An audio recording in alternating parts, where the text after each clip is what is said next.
बोलो कौन कौन क्षमादान देते हैं आज? बोलो। वाह वाह वाह, तू नहीं देती? तू नहीं देता? एक बार जोरदार ताली। Very good. क्षमादान दे दो, सबसे बड़ा दान। ठीक है, बाहर से केस चल रहा, भीतर समाधान दो। बाहर से विरोध करो, भीतर से बैर करो। बाहर से विरोध करो लेकिन भीतर बैर करो। बैर और विरोध में अंतर है। एक माँ छोटे से बच्चे को चाकू लेने से रोकती है, आग में हाथ देने से रोकती है, बार बार कोई दवाई की शीशी मुंह में देने से रोकती है, कभी कभी थप्पड़ भी मार देती है। ये माँ का बैर है कि विरोध है? विरोध। बस जस्ट लाइक मदर, विरोध तो करो लेकिन बैर मत करो। बैर हृदय में होता है और विरोध बाहर होता है। ठीक है ना? तो विरोध करो, अन्याय का विरोध करो, अत्याचार का विरोध करो, दुराचार का विरोध करो, पाप का विरोध करो, लेकिन हृदय में बैर नहीं। तो कम से कम रेत की लकीर तो बना दी आज। क्या ख्याल है राम प्यारी? बात मत करो। रेत की लकीर तो बनाई दी आज पत्थर की लकीर से। जी क्या क्या, कहां ध्यान है? चश्मा कहां ध्यान? बिल्कुल सभी छात्र छात्राएं बिल्कुल एकदम अटेंशन। ये आपका समय व्यर्थ हो जाएगा, हमारा समय व्यर्थ हो जाएगा। 2 दिन आज निकल रहे हैं, क्या फायदा? आप लोग इतना श्रम करते हो, इतनी दूर दूर से आते हो, आयोजन में भी इतना सब मेहनत लगती है, सामर्थ्य लगती है, शक्ति लगती है। कुछ रिस्पांस मिलना चाहिए। हम भी इतनी दूर से आए हैं, कुछ रिस्पांस तो मिलना चाहिए। नहीं, कम से कम सप्लीमेंट्री तो आ जाए, कोशिश करो। हम तो कहते हैं फर्स्ट डिवीजन आ जाए, कम से कम सप्लीमेंट्री तो आ जाए। फैल तो नहीं होना। तो नारायण वहां पर तक्षक का बैर पत्थर की लकीर की तरह है। अर्जुन से बैर था, अभिमन्यु के पीछे लगा, अभिमन्यु से मौका नहीं मिला। तक्षक का बैर अर्जुन से तब का था जब खंडव प्रस्थ जलाया था और तक्षक का परिवार वहां जल गया था। अर्जुन ने अग्निदेव की रक्षा की थी और अर्जुन को कारण मानकर तक्षक उससे बैर करता था। अग्निदेव से तो बैर नहीं कर पाया, अर्जुन से करता था। अर्जुन का पौत्र परीक्षित सामने है आज, तो कलयुग से इसने संधि कर ली कि तू सहायता करना, उसकी बुद्धि में बैठ जाना और मैं यहां मृत रूप में पड़ा हूं। कलयुग की प्रेरणा से बाण से उसको उठाया है और महाराज परीक्षित ने गले में डाला है राजा के। राजा ने संत के गले में डाला है। वहां पर ऋषि जो थे वो समाधिस्थ थे, वो वास्तव में समाधिस्थ थे और समाधि अवस्था में देह का भान नहीं रहता। देह पर क्या है? देह पर दीमक भी लग गई महापुरुषों के, वाल्मीकि बन गए वो। ऐसा भी हुआ है समाधि अवस्था में, पता नहीं चला। राजा ने जाते हुए उतारा नहीं, थोड़ी देर आश्रम में रुके, इधर उधर घूमे, भूख प्यास से व्याकुल थे। यद्यपि जितेंद्रिय थे लेकिन कलयुग के दोष के कारण से वो अजितेंद्रिय से हो गए थे, भूख प्यास से व्याकुल थे। थोड़ा जलपान किया, आश्रम में थोड़ी देर रहे और घोड़े पर सवार होकर फिर चले गए। सोचा जाते हुए इसको निकाल दूंगा, परीक्षा तो हो गई थोड़ी देर में, लेकिन निकाला नहीं, पड़ा रहा।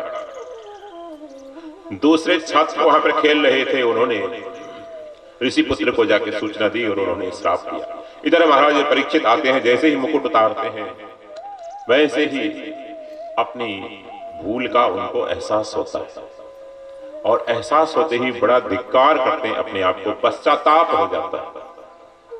धिक्कार है मेरे को, धिक्कार है, दिगम दिगम दिगम।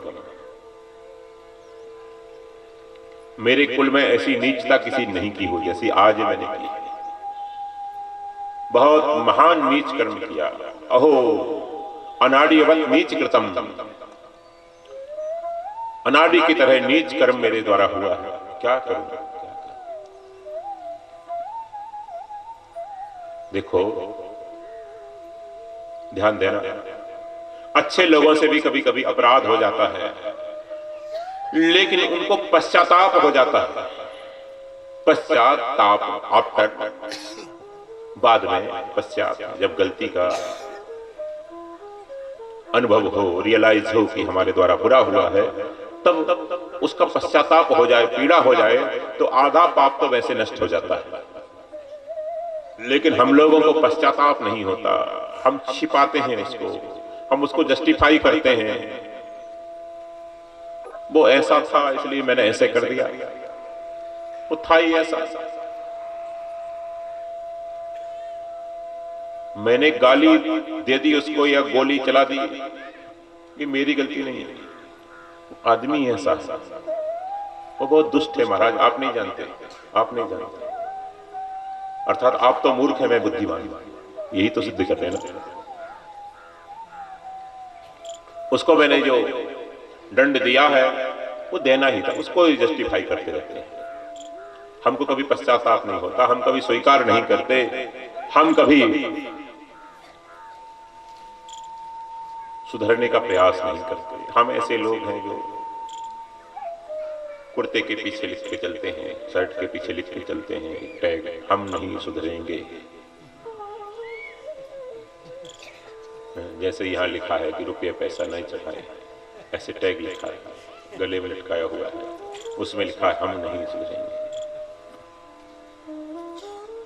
तो गलती का सुधार करने का सबसे पहला उपाय है कि आपको पश्चाताप हो जाए, आत्मग्लानि हो जाए, दुख हो जाए, आधा पाप नष्ट हो जाता है। जितना दुख होगा उतनी जल्दी पाप नष्ट होगा, क्योंकि दुख में पाप नष्ट होते हैं, सुख में पुण्य नष्ट होते हैं। ये रहस्य है।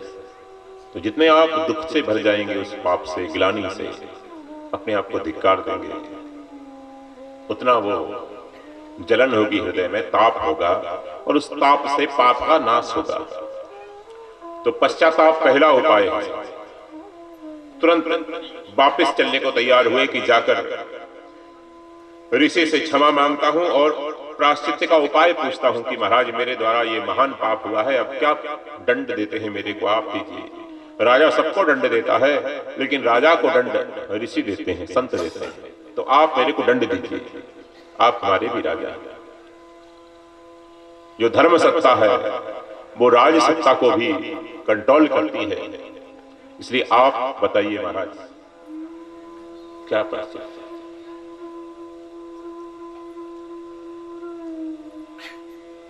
जाने को तैयार हुए और तभी जो लोग यहां बैठे, क्या आपके मन में नहीं आती कि दूसरे लोग निकलेंगे तो रास्ता छोड़ें थोड़ा? क्या आपके मन में स्वयं नहीं आती इधर आ जाए, इधर खड़ी खड़ी थोड़ा थोड़ा कॉमन सेंस लेकर आए। पश्चाताप हो गया और पश्चाताप की आग में जलते हुए जाने लगे हैं।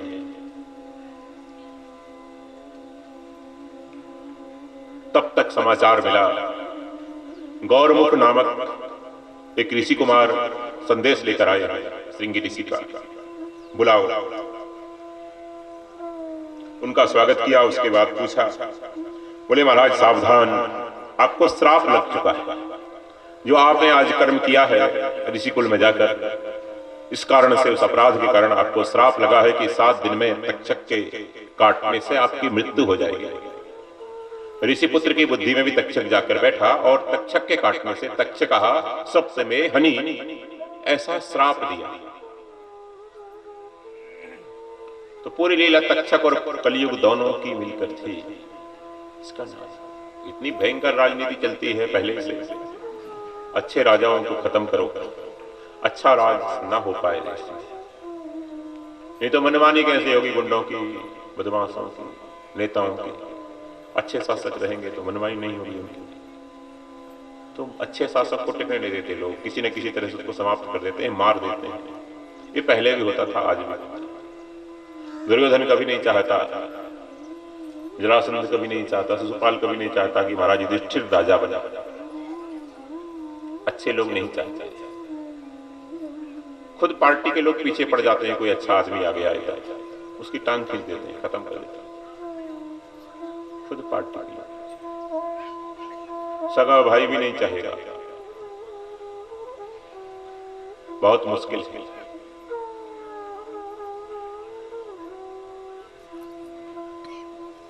सुनकर परीक्षित प्रसन्न हो गए। गौरमुख नाम के उस ऋषि पुत्र को बहुत सारा धन दिया, बहुत रत्न दिए हैं। जो श्राप का समाचार सुनाने वाला उसको खूब दान किया, क्योंकि ये आखिरी बार दान कर रहे हैं। महाराज परीक्षित बहुत बड़े दानी, बहुत बड़े दानी। 10% तो एक क्राइटेरिया बना दिया आपको कि कम से कम, मिनिमम, मैक्सिमम आप कितना ही कर सकते हैं, 50%, 60% करना चाहिए। कई लोग बड़े कंजूस होते हैं, इतने सेल्फिश होते हैं, इतने अपने लिए जीते रहे, अपने लिए जीते रहे, कुछ नहीं किया। 10% तो कम से कम मिनिमम इतना तो निकालना चाहिए। पंडित हो चाहे पटेल हो, बनिया हो चाहे बामन हो, इतना तो उसको निकालना चाहिए धर्म के लिए। जो नीडेड है उसको दे दो, किसी को वस्त्र दे दो, किसी को भोजन दे दो, किसी को औषधि दे दो। लेकिन हम लोग देने में बहुत पीछे हैं, और मध्य प्रदेश में तो ग्राफ आप देखेंगे बहुत नीचे। फिर भी राजस्थान वगैरह हमने देखा, दक्षिण भारत में देखा, बहुत लोग करते हैं। राजस्थान में, हरियाणा में, हिमाचल में बहुत सी गौशालाएं ऐसी चलती हैं जहां पर बहुत सेवा होती है। राजस्थान में एक जगह 1 लाख गाय एक संत के पास, बहुत सेवा हो रही है। रोज 20-25 करोड़ रुपए का खर्च है, रोज का इतना खर्च है, और सेवा हो रही है, और वो संत पैसा छूते नहीं। ऐसा भी होता है। बच्चों की आवाज बिल्कुल नहीं आना चाहिए, अपने अपने पास। प्रसन्न हो गए। अपकार करने वाले का उपकार किया, बहुत सा दान दिया, बहुत सा सामान आश्रम में भेजा, रथ हाथी घोड़े में, और तुरंत अपने पुत्र जन्मेजय को बुलाया। सिंहासन से नीचे उतर गए। Janmejay, come here. जी पिताजी, इधर बैठो, सिंहासन बैठो। पिताजी, पिताजी मैं तो अभी छोटा हूं। छोटे के बच्चे, टाइम नहीं, बैठ। Order is order. बिठाया, सिंहासन, मुकुट उनके सिर पर रखा, सिंहासन पर बिठाया। ब्राह्मणों ने हल्का सा स्वस्ति वाचन किया। कोई फंक्शन नहीं, कोई समारोह नहीं, कोई राज्याभिषेक नहीं, टाइम नहीं है, चलो टाइम वेस्ट नहीं करना। जब बेटे लुक आफ्टर करने वाले हो जाए बस तुरंत निकल जाओ। आप सभी परिचित हैं। आपके घर में जब जन्मे जाए, लुक आफ्टर करने वाला हो जाए, खेती आपकी देखने वाले हो जाए, आपका बिजनेस देखने वाला हो जाए, बस अब भजन के समय, भोजन के समय नहीं, भजन के समय, उसी समय बेटों को कहो, बहू आ जाए उसी समय उसको चाबी निकाल कर, you are boss, I am tension free.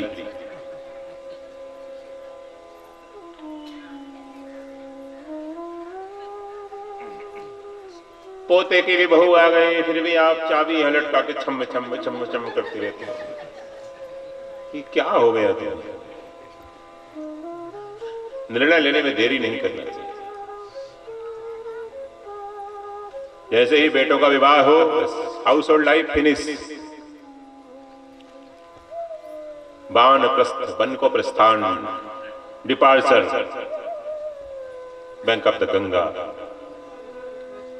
Bank of the Narmada, bank of Yamuna, not the bank of the सक्सट।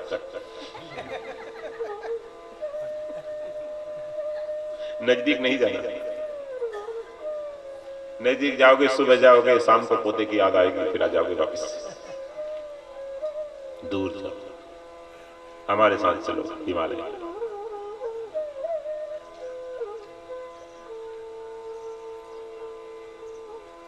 Parikshit ने देरी नहीं की, तुरंत निर्णय लिया कि अब रहना नहीं।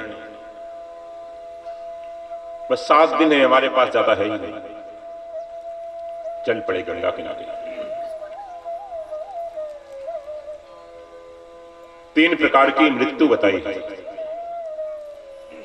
वैसे तो जन्म के भी 3 भेद हैं, लेकिन मृत्यु के 3 भेद, 3 प्रकार की मृत्यु है। देखो, मरना सबको है, आप लोग चूज करो, आप चुनाव करो कौन सी मृत्यु चाहिए, सात्विक, राजस, तामस। 3 प्रकार की मृत्यु होगी। आप सबकी मृत्यु होगी, लेकिन आप चुनाव करो किस तरह की चाहिए। अस्पताल में चीरा फाड़ी हो गई, बहुत से ऑपरेशन हो रहे हैं, ऑक्सीजन पे पड़े हैं, कराहते हुए मरे, ये तमोगुणी मृत्यु है। बहुत दिन बेहोशी में रहकर फिर मरे, यह तमोगुणी मृत्यु है। तमसाव्रत होकर मरे। घर में पोते की याद करते करते मरे, झुमके की याद करते करते मरो, बरेली वाले, यह रजोगुणी मृत्यु है। वन में जाकर शरीर छोड़े, हिमालय में जाकर, कहीं बाहर तीर्थ स्थान में जाकर भगवान का स्मरण करते हुए शरीर छोड़े, यह सतोगुणी मृत्यु है। और गुणातीत होकर, त्रिगुणातीत होकर कहीं भी शरीर छोड़े, अस्पताल में, घर में, वन में, वह गुणातीत मृत्यु। देहातीत होकर चिज्जड़ ग्रंथि भेदन करके खोल कर गांठ को फिर जाए, देह देही की गांठ को खोल कर जाए, यह गुणातीत मृत्यु है। सामान्यतः 3 प्रकार की मृत्यु है, लेकिन महापुरुषों के लिए गुणातीत मृत्यु है। वो ब्रह्मरंध्र से प्राणों का प्रस्थान करते हैं, विसर्जन करते हैं। तो आप लोगों को चुनाव करना चाहिए, ज्यादा समय नहीं है, मेरे को बता देना। ऐसा संकोच हो तो लिख कर देना कौन सी मृत्यु चाहिए, कौन सी चाहिए। अभी नहीं, अभी संकोच हो, बता देना बाद में कि किस तरह से मरना चाहिए।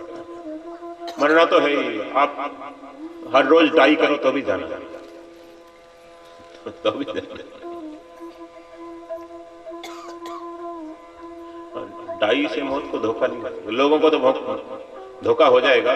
यू आर यंग, लोगों को धोखा हो सकता है कि अभी तो आप जवान, बट मौत को धोखा नहीं। तो महाराज परीक्षित चले जाते हैं। बस भगवान से यही प्रार्थना करना चाहिए, इतना तो करना स्वामी, जब प्राण तन से निकले। थोड़ा थोड़ा आगे आ जाइए आप लोग, माताएं भी, भाई भी। इतना तो करना स्वामी, जब प्राण तन से निकले। इतना तो करना स्वामी, जब प्राण तन से निकले। गोविंद नाम लेकर, गोविंद नाम लेकर, तब प्राण तन से निकले। गोविंद नाम लेकर, जब प्राण तन से निकले।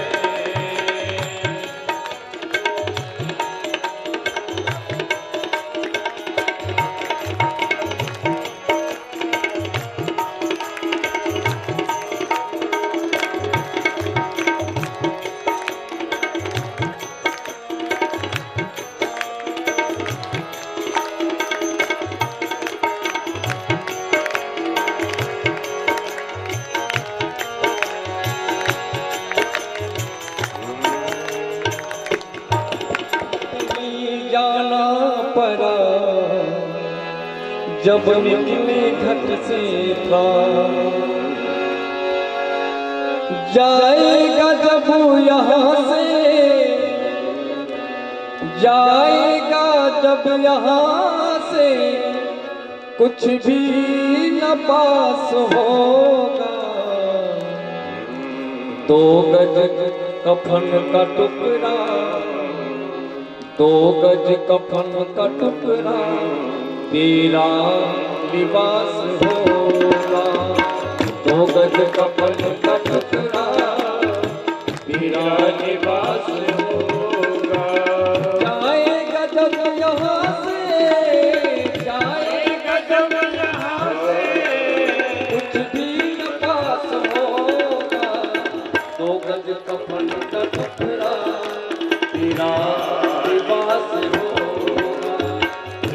गज कफन का टुकड़ा तेरा निवास होगा।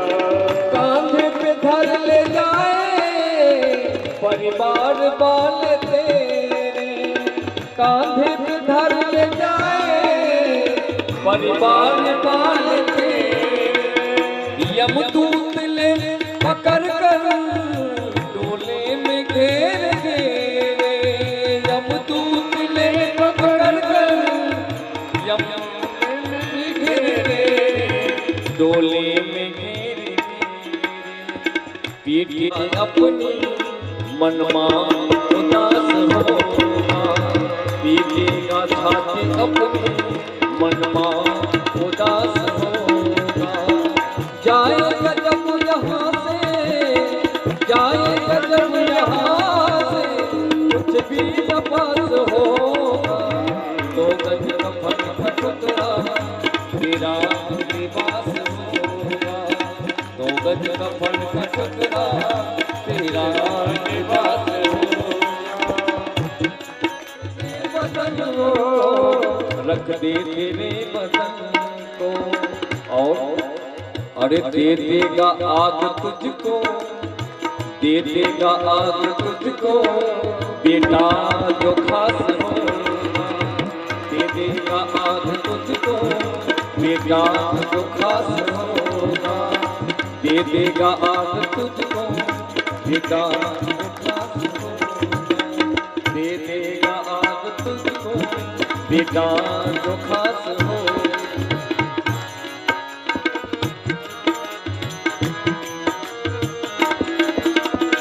मिट्टी में मिले मिट्टी बाकी ये खाक होगी, मिट्टी में मिले मिट्टी बाकी ये खाक होगी।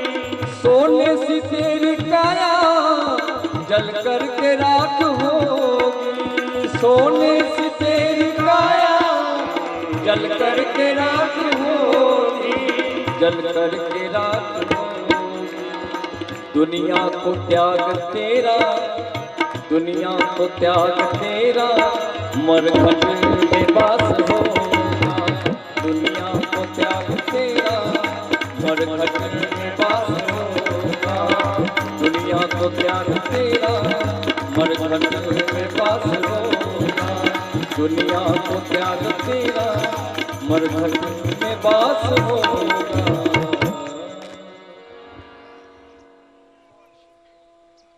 तो आप लोग बस 1 घंटे के लिए और सभी लोगों का मोबाइल की घंटी बंद। सात्विक राजस तामस, हम प्रयास करें गुणातीत मृत्यु हो, कम से कम सात्विक मृत्यु तो हो। सात्विक मृत्यु के लिए किसी तीर्थ प्रदेश का चयन करना चाहिए, पुण्य भूमि का चयन करना चाहिए।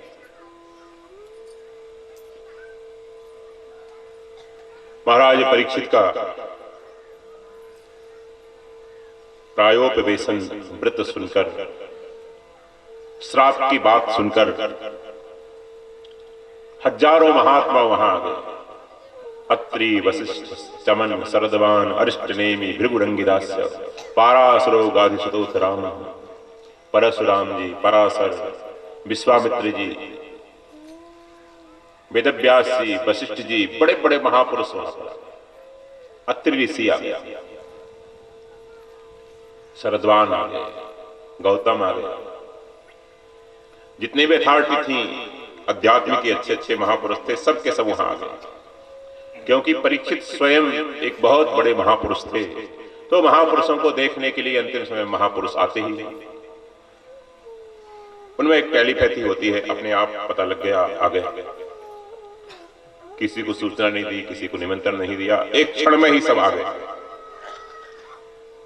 सबको दिव्य दृष्टि से ज्ञात हुआ महाराज परीक्षित महल में नहीं, अभी गंगा किनारे हैं। सबके सब गंगा किनारे आकर प्रकट हो गए। परीक्षित ने सबका स्वागत किया, उत्तिष्ठान दिया, अभ्युत्थान दिया, आसन दी, पूजा की, उनके चरण धोए। और परीक्षित कहता है आज मैं बड़ा भाग्यशाली हूं, इतने महापुरुषों का दर्शन मेरे को हो रहा है, वाह वाह। एक महापुरुष का दर्शन भी हो जाए तो मृत्यु सुधर जाती है, यहां तो इतने सारे महापुरुषों का दर्शन हो रहा है।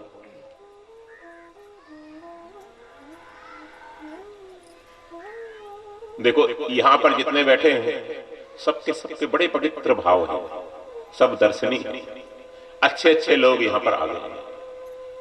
अच्छे लोगों में बहुत से छूट गए, आवश्यक काम से आ नहीं पाते, लेकिन जितने यहां पर आते हैं सत्संग में सब बहुत अच्छे लोग हैं, बहुत अच्छा भाव है वर्तमान में इनका।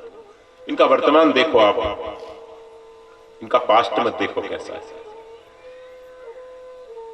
और इनके अंदर से जो होली वाइब्रेशन निकल रही है वो हम सबको पवित्र कर रही है, एक दूसरे को। इसलिए सामूहिक सत्संग का बहुत फल होता है।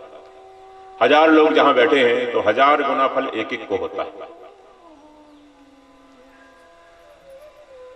तो गृहस्थ संत की तरह यहां विराजमान है।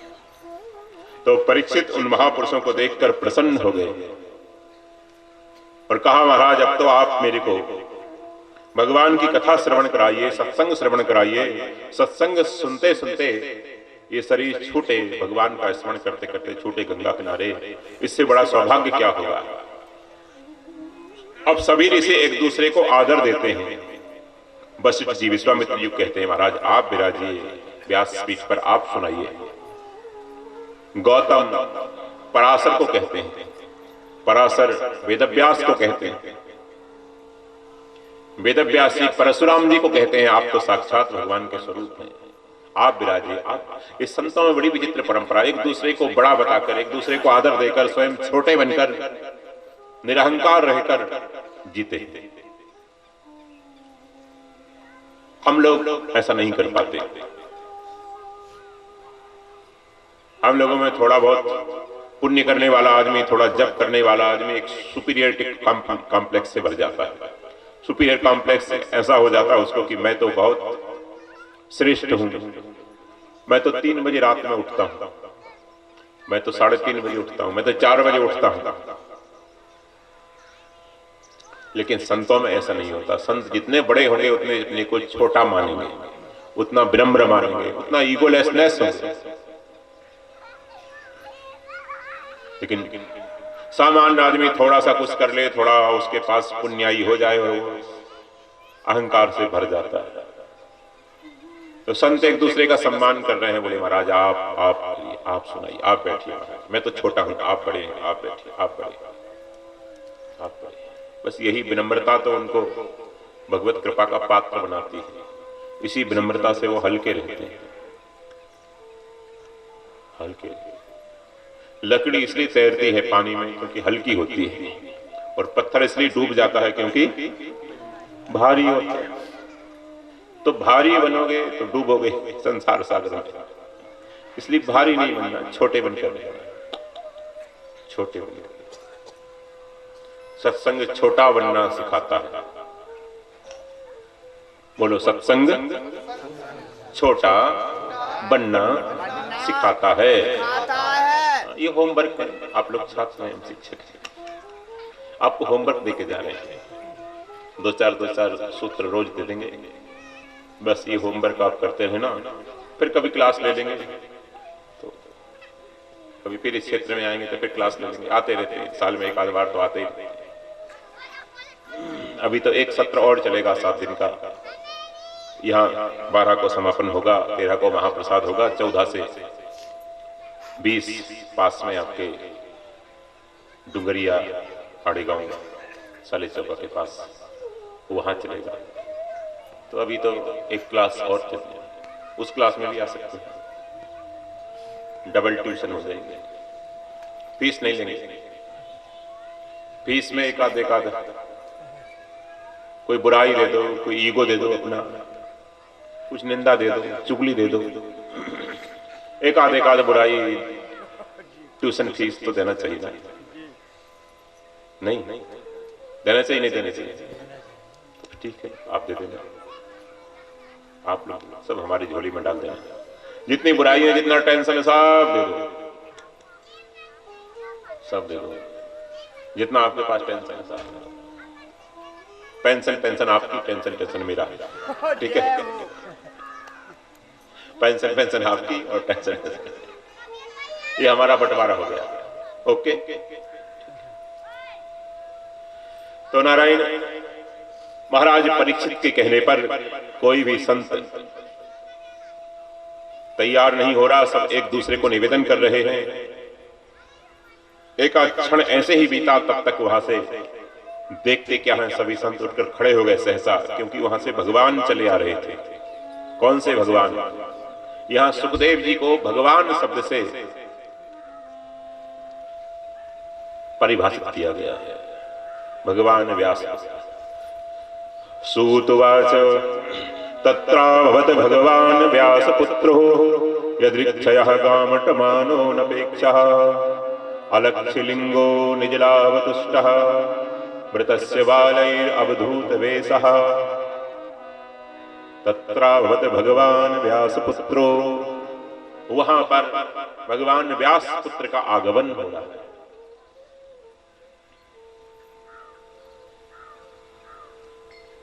षोडश वर्ष की अवस्था है, कमल नेत्र हैं, घुंघराले बाल हैं, श्याम शरीर है, श्याम वर्ण है, अग्नि की तरह दमकती हुई काया है, शरीर पर कोई वस्त्र नहीं, नंग धड़ंग।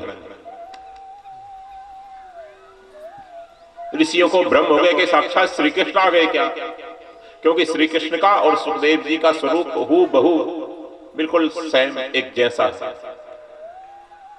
जैसे श्री कृष्ण श्याम सुंदर है, वैसे ही सुखदेव जी श्याम सुंदर हैं।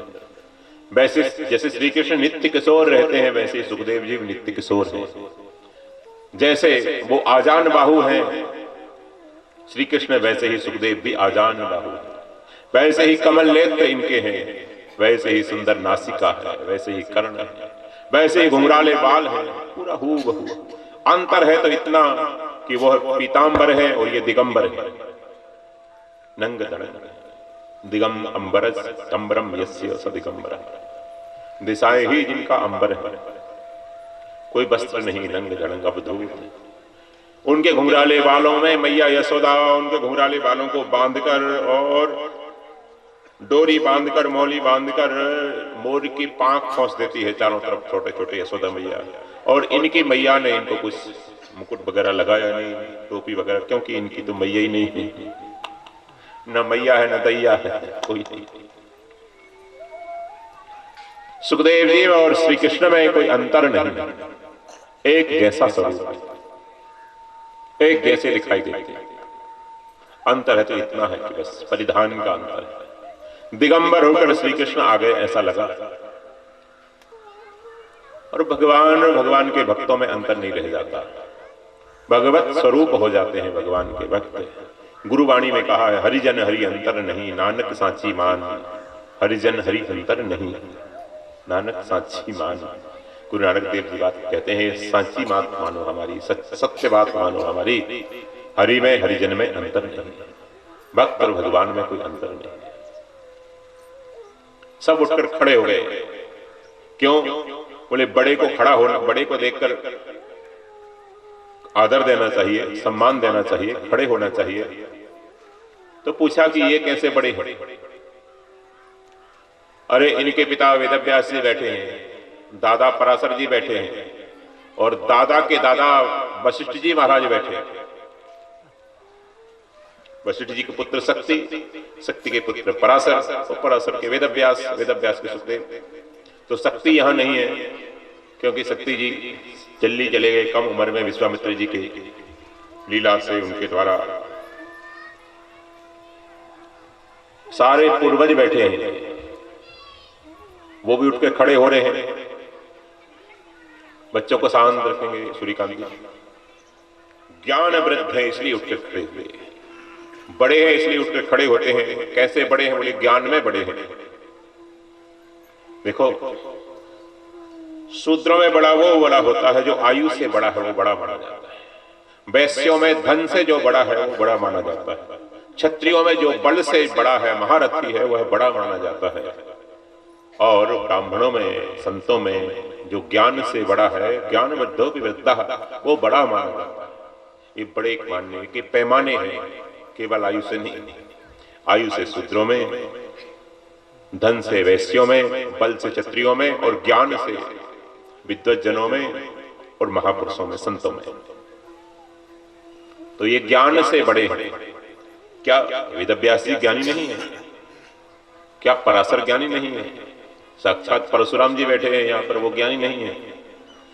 बोले हैं। सूत जी ने कहा ये भी ज्ञानी है। फिर कैसे इनको ज्ञान वृद्ध कहा? तब बताया कि देखो कई ऐसे वाकया हैं, कई ऐसे उदाहरण हैं। एक उदाहरण से आपको बताते हैं। बताइए। बोले जब सुखदेव जी चले घर से, जन्मते ही घर से बाहर निकल के जब चले, उनकी नाल घसीटती हुई पीछे ले जा रहे हैं, चले जा रहे हैं। कब वृक्षों से उलझ कर नाल टूट गई और जन्मते ही ऐसा स्वरूप हो गया जैसे 16 वर्षीय अवस्था हो, ऐसा स्वरूप हो गया और उतना ही रहा जाने वाला। नित्य किशोर अवस्था, यौवन का थोड़ी झलक, थोड़ा कौमार्य, ऐसा मनमोहक स्वरूप प्राप्त हुआ है और वो जा रहे हैं, चले जा रहे हैं। और वेदव्यास जी पीछे पीछे आ रहे हैं इनके पुत्र पुत्र कहते कहते। आगे चल के देखा कि वहां मान सरोवर में देवांगनाएं स्नान कर रही हैं। उन भगवती देवांगनाओं ने वेदव्यास जी को जब देखा तुरंत बाहर आ गई, अपने गीले वस्त्रों पर सूखे वस्त्र ओढ़ लिए और बड़ी श्रद्धा से वेदव्यास जी को प्रणाम किया, लज्जा से प्रणाम किया।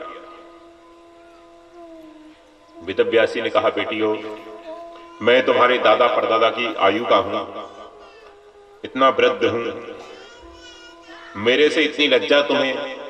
और अभी अभी मेरा जवान बेटा यहां से निकला है, यौवन अवस्था के सारे लक्षण उसके आगे, उसको देखकर तुम्हें लज्जा नहीं आई? ठीक है, लज्जा स्त्री का आभूषण है, तो बूढ़े से ज्यादा जवान को देखकर लज्जा आनी चाहिए, उसको देखकर क्यों नहीं लज्जा आई? उन देवांगनाओं ने कहा महाराज क्षमा करें, आप भले ही हमारे दादा परदादा की उम्र के हैं, लेकिन आप बड़े ही ज्ञानी हैं, लेकिन आपके ज्ञान में यह भेद बना हुआ है कि यह स्त्री है, यह पुरुष है, ये वृक्ष है, ये पर्वत है, ये नदी है, ये पहाड़ है। ये भेद आपके ज्ञान में बना हुआ है और आवश्यक भी है, क्योंकि आप आचार्य हैं और आचार्य को तो भेद रखना है, विवेक रखना है, तभी तो वह आचार्यत्व करेगा। और आपके पुत्र ऐसे अवधूत कोटि के महापुरुष हैं, उनकी दृष्टि में एक ब्रह्म के अलावा कुछ दूसरा दिखाई ही नहीं देता। इतनी उच्च कोटि का ज्ञान है, ना वहां स्त्री है, ना वहां पुरुष है, ना वहां तेरा है, ना मेरा है, ना जड़ है, ना चेतन है। ऐसी मस्ती में चले जा रहे हैं कि उनके लिए सिवाय ब्रह्म की मस्ती के दूसरी सत्ता ही नहीं, दूसरी एग्जिस्टेंस ही नहीं। ऐसे ज्ञानवृद्ध हैं श्री सुखदेव जी महाराज। इसलिए उनका सबने अभिवादन किया, सम्मान किया, बिठाया व्यासपीठ पर, उनको सम्मान पूर्वक पूजन की। परीक्षित तो गदगद हो गए, जब उनका चरणों तक लिया तो गदगद हो गए। चरण धोकर चरणों तक लिया, संतों का चरणों तक लेते हैं, लेकिन जो मना करे जबरदस्ती नहीं करना चाहिए। जबरदस्ती लोग हमारे पीछे पड़ते हैं टांग पकड़ने के लिए, टांग पकड़ के खींचते हैं। हम जिस परंपरा में रहे, उन संतों की परंपरा में ऐसा है कि लात मत पकड़ो, बात पकड़ो। लात मत पकड़ो, बल्कि अभी तक आप लात पकड़ते आए हैं। हर जन्म में लात पकड़ी है महापुरुषों की, लेकिन उससे मिला कुछ नहीं। इसलिए अब बात पकड़ो, अब भूल को सुधारो। प्यारे छात्रों छात्राओं, अब भूल को सुधारो। अब लात नहीं पकड़ना, अब बात। फोटो ले ली, घर में रख ली, पूजा में रख ली, हमारे घर चलो महाराज, चरण धो लिए, ये सब लात पकड़ना है। दक्षिणा ले लो, पैसा ले लो, क्या करेंगे तुम्हारे पैसे? हमारे यहाँ इंडियन करेंसी चलती नहीं, इसलिए आप कुछ लेकर नहीं आए। कल भी निवेदन किया था, खा लिया, ना फल लेकर आए, ना फूल लेकर आए, ना नारियल लेकर आए, ना कुछ लेकर। बिल्कुल आपको निर्भय कर दिया, ना नोट मांगूंगा ना वोट मांगूंगा, आपको निर्भय कर दिया। कुछ लेकर ना आए, अपने तो मौज रहती, मस्ती रहती, कोई जरूरत नहीं। हमें आवश्यकता क्या है? हमारे पास इतना पैसा, इतना पैसा, इतना पैसा है। हमने अपनी बच्ची को फाइनेंस मिनिस्टर बना दिया है, उसका नाम लक्ष्मी है, और एक बच्चे को फाइनेंस सेक्रेटरी बना दिया, उसका नाम कुबेर है। वो सब संभालते हैं, मैं तो मेरे को पता ही नहीं कितना पैसा है।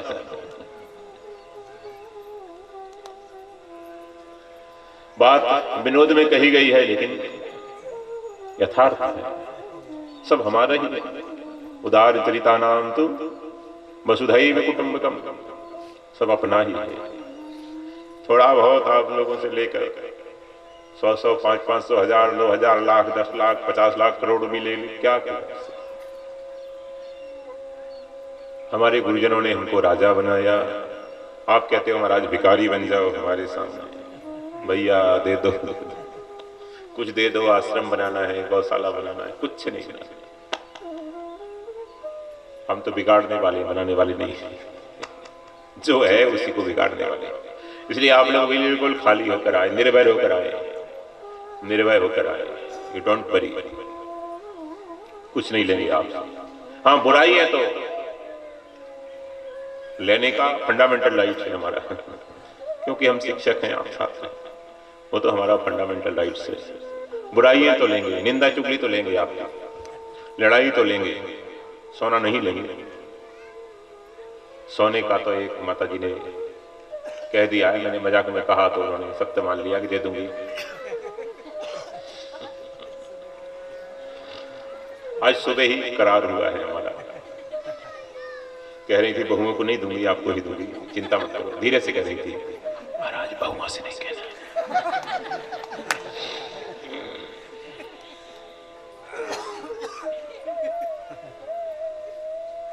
बाकी आप लोगों से सोना नहीं लेंगे, आप लोगों से निंदा लेंगे, चुगली लेंगे, लड़ाई लेंगे, चाय ले लेंगे, किसी से बीड़ी ले लेंगे, किसी से सिगरेट ले लेंगे, किसी से और बुराई ले लेंगे, किसी से वो ले लेंगे थोड़ी थोड़ी। सायंकालीन सत्र में जो होता है मधुशाला, वो ले लेंगे, ये सब चीजें ले लेंगे, ठीक है ना? ये सब दे देना, टेंशन फ्री हो जाना। तो नारायण महाराज परीक्षित गदगद हो गए चरणों तक लेकर। जो मना किया उनके चरण नहीं धोना चाहिए, जूठन नहीं खाना चाहिए, बात पकड़ना चाहिए। एक नंबर की बात है, क्योंकि ऐसे महापुरुष हैं भी नहीं, अब ऐसे महापुरुष नहीं, इसलिए बात पकड़ो, लात मत पकड़ो। हम तो अनजान जगह जाते हैं, कहते हैं हमको दूर ठहराओ धर्मशाला में, अपने घर ठहराओ ही मत, घर में घुसने मत दो, आप सत्संग में रोटी मत दो, हम खुश रहेंगे, आप केवल सत्संग श्रवण करो।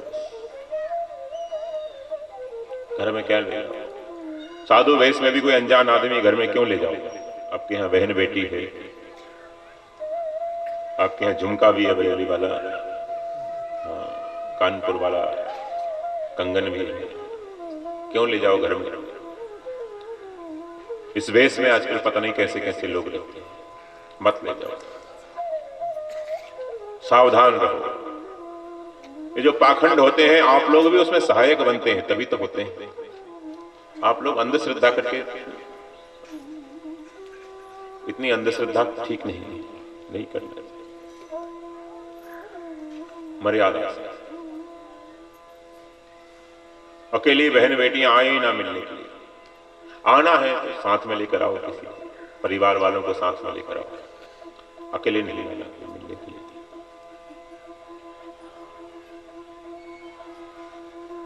तो नारायण महाराज परीक्षित चरणोदक लेकर प्रसन्न हो गए। अहो, आज मेरा बड़ा भाग्योदय हो गया। जिन संतों का स्मरण कर ले कोई दूर से, वो पवित्र हो जाता है, उसका घर पवित्र हो जाता है। देखो, भगवत स्मरण की बात सब जगह आई है, लेकिन यहाँ परीक्षित कहते हैं कि ऐसे संतों का स्मरण करने से घर पवित्र होता है। परीक्षित उवाच येषां संस्मरणात् पुंसः सद्यः शुद्ध्यन्ति वै ग्रहाः। येषां संस्मरणात् पुंसः सद्यः शुद्ध्यन्ति वै ग्रहाः। सद्यः सिद्ध्यन्ति वै ग्रहाः, बहुवचन है, अर्थात पूरा मोहल्ला पवित्र हो जाता है। एक घर में किसी महापुरुष को स्मरण किया, इसकी हवा दूसरे घर में जाएगी, वह पवित्र हो जाएगा, उस घर में जाएगी वो पूरा कॉलोनी, पूरा मोहल्ला पवित्र हो जाएगा। ये महापुरुषों के स्मरण की महिमा है। येषां संस्मरणात् पुंसः सद्यः किम पुनः दर्शन स्पर्शन पाद शौचन आसनादि। फिर हमको दर्शन हो जाए, स्मरण में इतनी महिमा है तो दर्शन हो जाए उनका चरणोदक मिल जाए, वो हमारी आसन स्वीकार कर लें, वो हमारा कुछ पत्रम पुष्पम स्वीकार कर लें, चरणोदक मिले, कितनी महिमा एक से बढ़। आज मैं कृतार्थ हो गया, इसलिए अब मेरे को तक्षक का कोई भय नहीं है। अब तो महाराज मैं यही चाहता हूं कि आप ये बताइए कि मरने वाले को क्या करना चाहिए, मरने वाले को क्या करना चाहिए। अतः पृच्छामि संसिद्धिं योगिनां परमं गुरुं पुरुषस्य यत्कार्यं म्रियमाणस्य सर्वथा। ये सर्वथा में थाल प्रत्यय है, वर्तमान में होता है थाल प्रत्यय, जो व्याकरण पढ़े हैं। अर्थात वर्तमान में जो मौत के मुंह में बैठा है, कब मौत उसको निगल ले अंदर कुछ पता नहीं है। मृत्यु वर्तमान में ही होती है, जब होती है। ऐसे हम मौत के मुंह में बैठे हैं, उनको मरने से पहले पहले क्या करना चाहिए। सर्वथा म्रियमाणस्य, क्या करना चाहिए और क्या नहीं करना चाहिए, क्या करना चाहिए क्या नहीं करना चाहिए। करने की बात सब बताते हैं, लेकिन सुखदेव जी ना करने की बात ही बताएंगे। ना करने की बात यह है कि सबसे पहले मन वचन कर्म से बुराई छोड़ना पड़ेगा। मन से बुरा सोचना, वाणी से बुरा बोलना और शरीर से बुरा करना, ये ना करने की बात है। अध्यात्म ना करने को कहता है, धर्म करने को कहता है। धर्म और अध्यात्म में फर्क है। आप धार्मिक हैं, रिलीजियस हैं, लेकिन स्पिरिचुअल नहीं, आध्यात्मिक नहीं है। अध्यात्म ना करने को कहता है। बुराई मत करो, संकल्प मत करो, वासना मत करो, मत करो, आप स्वतः मुक्त हैं, मत करो। जो नहीं करना चाहिए वो मत करो, आप स्वतः मुक्त हैं। मुक्ति के लिए कुछ करना नहीं है, मुक्ति के लिए छोड़ना है। अहंकार छोड़ना है, राग देश छोड़ना है, देह भाव छोड़ना है, छोड़ना है। धर्म में बहुत कुछ पकड़ना है, बहुत कुछ करना है, लेकिन अध्यात्म में छोड़ना है। जो करते हो वो छोड़ना है, सब कुछ छोड़ना, यहां तक कि चिंतन भी छोड़ना है, थॉटलेस हो जाना। ये धर्म और अध्यात्म में अंतर है। तो आजकल लोग धार्मिक तो हैं, लेकिन आध्यात्मिक बहुत कम है। हजारों में एक आध है, स्पिरिचुअल नहीं, रिलीजियस हैं हम लोग, नॉट स्पिरिचुअल। छोड़ना है वहां। तो क्या करना है क्या नहीं करना, दोनों बताइए। सुखदेव जी खुश हो गए, प्रसन्न हो गए और प्रसन्नता पूर्वक बोले हैं। यहीं से द्वितीय स्कंद शुरू होता है। पहला स्कंद साधन स्कंद है, अधिकारी स्कंद है। भगवत प्राप्ति के अधिकारी कैसे होते हैं, इन महापुरुषों को यहां पर दिखाकर दर्शन कराया कि भगवत प्राप्ति के अधिकारी ऐसे होते हैं। पांडव कुल को दिखाया है। द्वितीय स्कंद साधन स्कंद है। यहाँ 3 साधन बताए हैं प्रारंभ में, श्रवण, कीर्तन, मनन।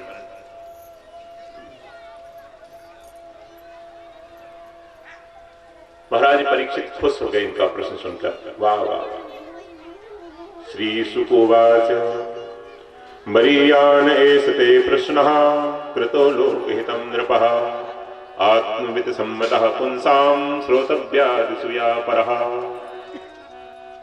वाह वाह वाह। आत्मज्ञानी लोग परीक्षित ऐसा प्रश्न सुनकर प्रसन्न हो जाते हैं कि कोई पूछने वाला तो मिला उद्धार के लिए। ऐसा लोग पूछते ही नहीं, इसलिए आज तक मैं मौन था, आज मुखर हुआ हूं। तुमने ऐसा पूछा है। लोग क्या पूछते हैं? लोग यही पूछते हैं, बेटा नहीं है, बेटी नहीं है, धन नहीं है, बहू नहीं है, नौकरी नहीं है। इतना ही प्रश्न होता है लोगों का। तो मैं मौन रहता हूं, क्या उत्तर दें इनका। ये बेचारे अज्ञान में भूले हैं, रो रहे हैं, दुखी। बेटे से इनका दुख मिट जाएगा ऐसा वहम है इनको। बेटे वालों को देख लो जाकर, नौकरी वालों को देख लो, धन वालों को देख लो, आपको अपने आप पता चल जाएगा कि इनसे आपका दुख मिटने वाला नहीं, इनसे आपका दुख दूर होने वाला नहीं। इसलिए मौन।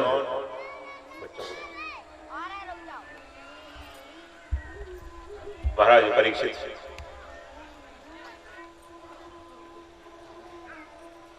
का प्रश्न सुनकर सुखदेव जी खुश हो गए। आत्मित सम्मता पुंसाम श्रोतव्यादिस्यात्रा। आत्मज्ञानी महापुरुष ऐसा प्रश्न सुनने को तरस जाते हैं। पूरे गाड़ावाड़ा में लोग ऐसा प्रश्न बहुत करने वाले दो चार ही होते हैं। सुखदेव जी ने गाड़ावाड़ा नहीं कहा, मैं कहूँगा, क्योंकि वो शुक्रताल में बैठे थे। शुक्रताल में कथा हुई, बहुत सुंदर जगह, 3-4 बार कथा। पहले ऐसा था, लोग ले जाते थे, तीर्थों में रखते थे, आयोजन करते थे। आजकल इतनी ज्यादा नहीं करते, बंद करती, 6 महीने तो बिल्कुल ही बंद कर। तो नारायण संसारी लोग ऐसा प्रश्न क्यों नहीं करते? पूरी आयु निकल जाती है और ऐसा प्रश्न नहीं उत्पन्न होता कि मेरा उद्धार कैसे हो, प्रॉब्लम क्या है? बोले संसारी लोग कंचन कामनी में लगे हुए हैं। धन कमाना, विषयों का सेवन करना, धन कमाना, विषयों का भोग करना, बस यही जीवन का लक्ष्य है।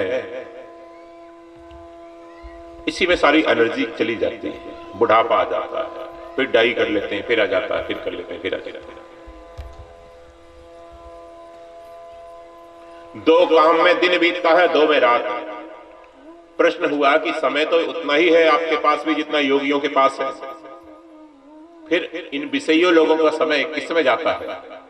तो कहा विषयी लोगों का समय 2 काम में दिन में चला जाता है और 2 काम करने में रात का समय चला जाता है। कौन कौन से? बड़ा सुंदर श्लोक है, बहुत सुंदर। रात में नींद में या भोग विषयों में चला जाता है। निद्रया ह्रियते नक्तम, निद्रया ह्रियते नक्तम व्यवायेन च भावयः, दिवा च अर्थे हया राजन कुटुंबो भरणेन वः। निद्रया ह्रियते नक्तम, तीसरा ही श्लोक है, दूसरे स्कंद का पहले अध्याय। निद्रया ह्रियते नक्तम, रात में या तो नींद लेते हैं या विषयों का सेवन करते हैं, या तो विषय भोग करते हैं या नींद लेते हैं रात में। बहुत स्पष्ट बोल रहे हैं, स्ट्रेट फॉरवर्ड बोल रहे हैं सुखदेव जी महाराज। रात्रि किस में बीतती है? या तो विषय भोगों में, क्या बोले टीवी देख रहे हैं, या तो या मोबाइल पे लगे हैं, फेसबुक में लगे। इन विषय भोगों में रात का समय जाता है या नींद में जाता है। निद्रा ह्रियते। और दिन का समय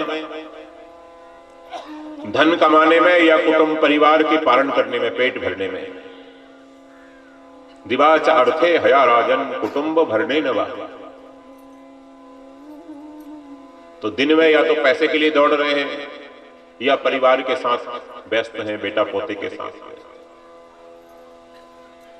पूरा दिन बीत जाता है, पूरी रात बीत जाती है, तो भोगियों की कभी भगवान की स्मृति नहीं होती और योगी लोग कभी विस्मृत नहीं होते। समय तो उतना ही है योगी और भोगी के पास। इसी श्लोक का भावांतर कबीरदास जी महाराज ने किया है। दिवस गमाया खाई के, तूने रात गमाई सोए। अरे हीरा जन्म अमोल था, कौड़ी बदले खोए। दिवस गमाया खाई के, रात गमाई सोए। कबीरदास जी ने थोड़े संयत भाषा में बोला है, सुखदेव जी ने बिल्कुल ओपन कर दिया। उन्होंने कहा 2 काम दिन में, 2 काम में रात बीतती है। समय उतना ही है दिन रात, जितना योगी के पास है उतना ही हम लोगों के पास है, कम नहीं है। लेकिन हम खाते पीते रहते हैं, विषयों में पड़े रहते हैं, समय चला जाता है, जीवन चला जाता है, भूले रहते हैं, भूले रहते हैं।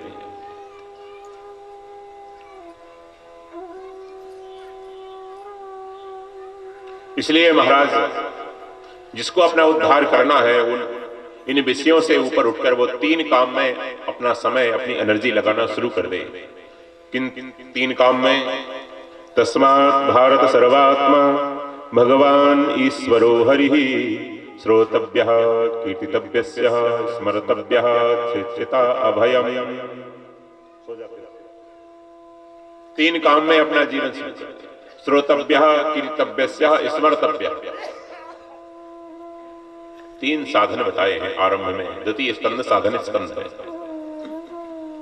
सत्संग का श्रवण करें, और जो श्रवण करके गए हैं दूसरा काम यह करें कि घर में दूसरों को वो सुनाएं, और सुना चुके तो तीसरा काम यह करें स्मरण करें कुछ भगवान का, भगवान नाम का नियम लेकर। शुरू करो 11,000 से, 21,000 से, 25,000 से, 51,000 तक, लाख तक, 1.25 लाख नाम जप करने वाले भी हैं लोग। नाम स्मरण में समय लगेगा वो भी अच्छा है। करते करते ध्यान और समाधि की अवस्था भी प्राप्त होगी आपको।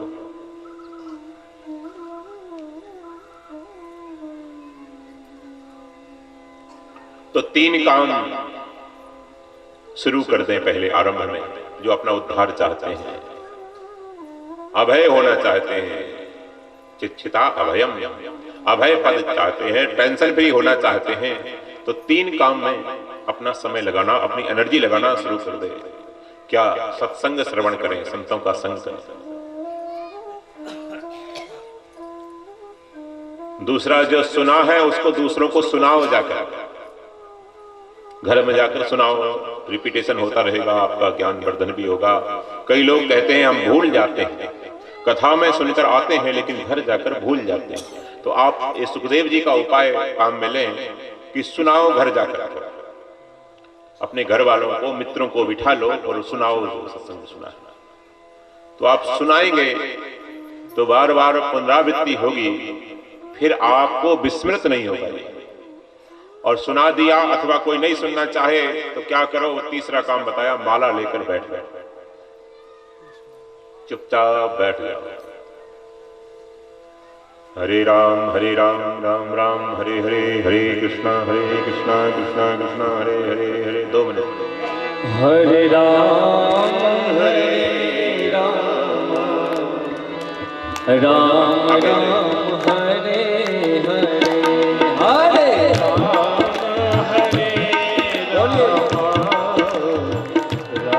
राम हरे हरे, हरे कृष्ण हरे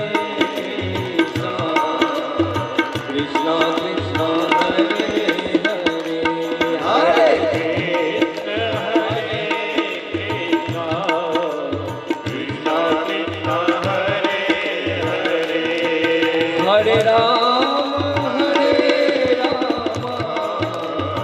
राम राम हरे हरे।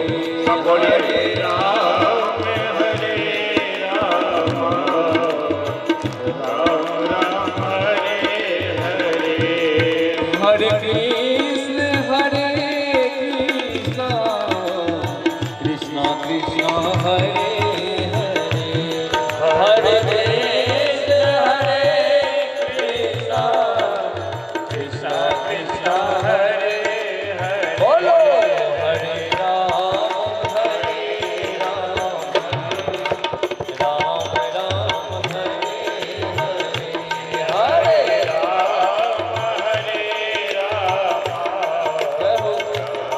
राम हरे हरे, हरे कृष्ण कृष्णा कृष्णा कृष्णा हरे हरे, हरे कृष्ण कृष्णा कृष्णा हरे हरे। करने में अपना समय लगाओ। 1 घंटा सत्संग, हम उसको इस तरह से कहते हैं सत्संग सेवा सुमिरन। सत्संग से ज्ञान योग, सेवा से कर्म योग, सुमिरन से भक्ति योग। गीता के तीनों योग, भागवत के तीनों योग आ जाएंगे। थोड़ा समय, थोड़ी सामर्थ्य, थोड़ी शक्ति, समझ इसमें लगाओ। कुछ दूसरों के लिए जियो, कुछ अपने लिए जियो, कुछ भगवान के लिए जियो। प्रेम से भगवान के लिए जियो,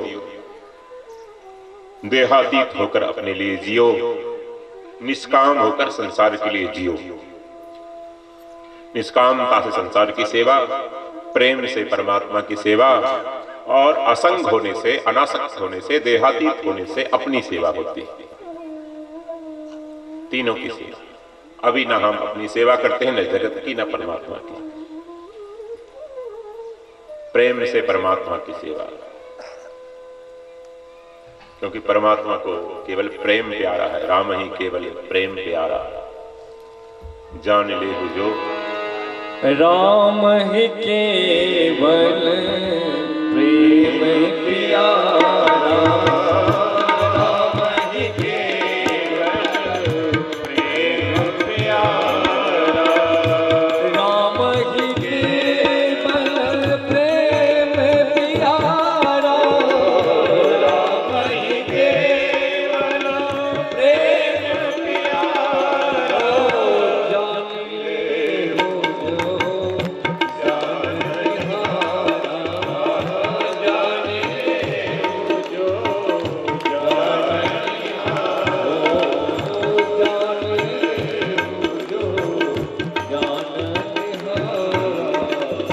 प्यारा नहीं कहा, केवल प्रेम प्यारा।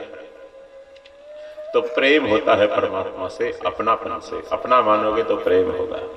जिसको आप अपना मानते हो उससे प्रेम होता है। पड़ोसी से इसलिए प्रेम नहीं है आपका क्योंकि आप अपना नहीं मानते उसको। बहुत से लोग हैं, उनमें 5-10 लोगों से ही आपका प्रेम है। संसार में 7 अरब से अधिक लोग हैं, सबसे प्रेम नहीं है। 5-10 लोगों से प्रेम है, ज्यादा तो 1-2 लोगों से होगा, बस 2-4 लोगों से। क्यों? अपना मानना है। तो परमात्मा को अपना मानने से प्रेम होता है, केवल प्रेम है। ये नहीं कहा कि इतना पाठ करो, नर्मदा परिक्रमा करो, केवल प्रेम है। राम ही केवल प्रेम प्यारा, only love, and love is unconditional. कुछ मांगोगे तो प्रेम नहीं होगा भगवान से, फिर कहेंगे ये प्रेम ही नहीं है तो भिखारी है। इज नॉट लवर, इज बेगर। तो भिखारी है, ले जा। बेटा चाहिए तेरे को, बहू चाहिए, नौकरी चाहिए, धन चाहिए, इतना ही तो चाहिए। यही तो मांग रहा है कटोरा फैलाकर, और क्या कर रहा है? तू भिखारी है, प्रेम ही नहीं। प्रेम में कोई शर्त नहीं होती। Love is unconditional, love is unconditional. उसमें मांग नहीं होती, कुछ भी मांग नहीं होती। सम्मान की, स्वास्थ्य की, शक्ति की, सामर्थ्य की कोई मांग नहीं, कोई वहां शर्त नहीं। बिना शर्त का, सेल्फलेस। तो प्रेम से परमात्मा के काम आते हैं, ज्ञान से अपने काम आते हैं, और निस्वार्थ सेवा से दूसरों के काम आते हैं। निष्काम होने से हम संसार के काम आते हैं। प्रेमी होने से परमात्मा के काम आते हैं, और ज्ञानी होने से अपने काम आते हैं। अभी हम किसी के काम नहीं आ रहे, न जगत के, न अपने, न परमात्मा के। अभी तो ऐसे ही है, भार है पृथ्वी पर 80 किलो का, 90 किलो का। अभी किसी काम की नहीं। न तो प्रेम की जगह वासना है, ज्ञान की जगह अज्ञान है, अभिमान है, और निष्कामता की जगह कामना है, स्वार्थ है। तीनों अपोजिट डायरेक्शन में चल रहे हैं, तीनों अपोजिट। प्रेम की जगह वासना है, सेक्स है, मोह है, आसक्ति, अटैचमेंट है। सेवा की जगह स्वार्थ है, और ज्ञान की जगह अहंकार का आवरण है, अज्ञान है। और क्या है? यही तो है। तो नारायण, श्रवण करना और कीर्तन करना और स्मरण करना। संस्कृत में कीर्तन का मतलब होता है भगवान की कीर्ति दूसरों को सुनाना। जिसको हम हिंदी में कीर्तन कहते हैं, वस्तुतः संस्कृत में उसको संकीर्तन कहते हैं। भगवान की कीर्ति दूसरों को सुनाओ, उसको कीर्तन कहते हैं। तो कथा सुनो, दूसरा घर जाकर सुनाओ, और तीसरा भगवान का स्मरण करो। माला लेकर बैठ जाओ या बिना माला के स्मरण करो, ध्यान से स्मरण करो, नाम के द्वारा स्मरण करो, माला के द्वारा स्मरण करो, रूप के द्वारा स्मरण करो। नाम, रूप, लीला, धाम 4 साधन है। किसी के द्वारा स्मरण करो, किसी लीला के द्वारा स्मरण करो, किसी रूप के द्वारा स्मरण करो, किसी लीला के, किसी धाम के द्वारा स्मरण करो। धाम में पहुंचकर भी स्मरण होता है। धाम से नाम, रूप, लीला, धाम 4 रूप में स्मरण कर सकते हैं। सबसे आसान नाम है, क्योंकि रूप आपको आता नहीं है। रूप का ध्यान करते हो तो कुरूप ध्यान आता है। ध्यान करने बैठेंगे भगवान का, आ जाएगी सामने भैंस,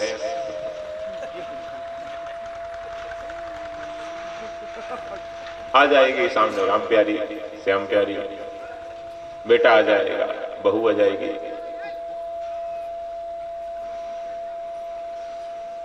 तो ध्यान, रूप भी बड़ा कठिन है, लीला चिंतन भी बड़ा कठिन है। लीला में भी आपकी श्रद्धा नहीं होगी तो लीला चिंतन भी नहीं होगा, उसमें भी मन चंचल होता। धाम में जाना भी सबके लिए शक्य नहीं है। तो एक बात में आप स्वतंत्र हैं, नाम में अधिकारी हैं, स्वतंत्र हैं। कैसी भी कंडीशन में है आप, नाम में आप स्वतंत्र हैं। तो नाम, रूप, लीला, धाम 4 तरह से स्मरण होता है परमात्मा का। तो चारों में नाम सबसे आसान है आपके लिए। नाम सबसे आसान काम है। रूप का चिंतन भी मुश्किल हो, ध्यान मुश्किल से होता है। लीला का चिंतन भी नहीं होता, लीला का दर्शन भी नहीं होता, धाम का सेवन भी नहीं होता। नियम से धाम का सेवन करने वाले बहुत कम हैं। तीर्थों में भीड़ लगी है, लेकिन नियम से धाम का सेवन करने वाले उल्टा पाप करते हैं लोग। तो बहुत नियम से रहना पड़ता है धाम में। धाम में रहने के सब अधिकारी नहीं है भगवान के धाम में।